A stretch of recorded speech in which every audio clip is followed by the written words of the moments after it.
आज, अभी और अब। एक बार की बात है, एक शिष्य अपने गुरु का बहुत आदर सम्मान किया करता था। गुरु भी अपने शिष्य से बहुत स्नेह करते थे, लेकिन वो शिष्य अपने अध्ययन के प्रति आलसी और स्वभाव से दीर्घसूत्री था। सदा स्वाध्याय से दूर भागने की कोशिश करता था और आज के काम को कल के लिए छोड़ दिया करता था। अब गुरुजी कुछ चिंतित रहने लगे, कहीं उनका ये शिष्य जीवन संग्राम में पराजित ना हो जाए। आलस्य में व्यक्ति को अकर्मण्य बनाने का पूरा सामर्थ्य होता है। ऐसा व्यक्ति बिना परिश्रम के ही फलोपभोग की कामना करता है। वो शीघ्र निर्णय नहीं ले सकता और यदि ले भी लेता है तो उसे कार्यान्वित नहीं कर पाता। यहाँ तक कि अपने पर्यावरण के प्रति भी सजग नहीं रहता है और ना ही भाग्य द्वारा प्रदत्त अवसरों का लाभ उठाने की कला में ही प्रवीण हो सकता है। उन्होंने मन ही मन अपने शिष्य के कल्याण के लिए एक योजना बना ली। एक दिन एक काले पत्थर का एक टुकड़ा उसके हाथ में देते हुए गुरुजी ने कहा, मैं तुम्हें ये जादुई पत्थर का टुकड़ा 2 दिन के लिए देकर कहीं दूसरे गांव जा रहा हूँ।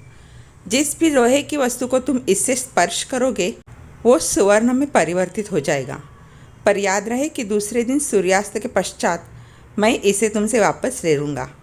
शिष्य इस सुअवसर को पाकर बड़ा प्रसन्न हुआ, लेकिन आलसी होने का कारण उसने अपना पहला दिन ये कल्पना करते करते बिता दिया कि जब उसके पास बहुत सारा स्वर्ण होगा तब वो कितना प्रसन्न, सुखी, समृद्ध और संतुष्ट रहेगा। इतने नौकर चाकर होंगे कि उसे पानी पीने के लिए भी नहीं उठना पड़ेगा। फिर दूसरे दिन जब वो प्रातःकाल जागा, उसे अच्छी तरह से स्मरण था कि आज स्वर्ण पाने का दूसरा और अंतिम दिन है।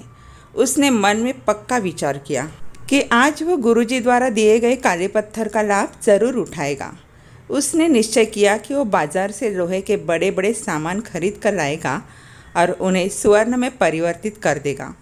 दिन बीतता गया, पर वो इसी सोच में बैठा रहा कि अभी तो बहुत समय है, कभी भी बाजार जाकर सामान लेता आएगा।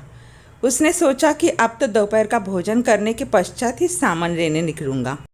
पर भोजन करने के बाद उसे विश्राम करने की आदत थी और उसने बजाय उठ के मेहनत करने के थोड़ी देर आराम करना उचित समझा।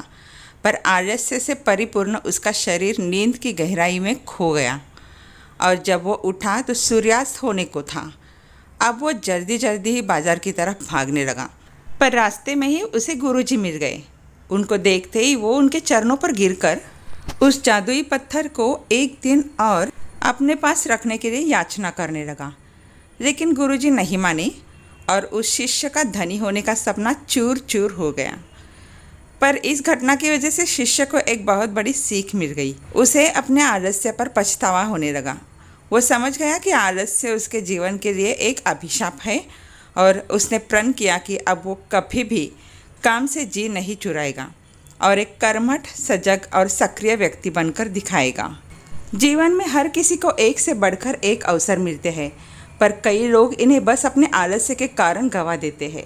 इसलिए मैं यही कहना चाहती हूँ कि यदि आप सफल, सुखी, भाग्यशाली, धनी या महान बनना चाहते हैं तो आलस्य और दीर्घसूत्रता को त्याग कर अपने अंदर विवेक, कष्टसाध्य श्रम और सतत जागरूकता जैसे गुणों को विकसित कीजिए।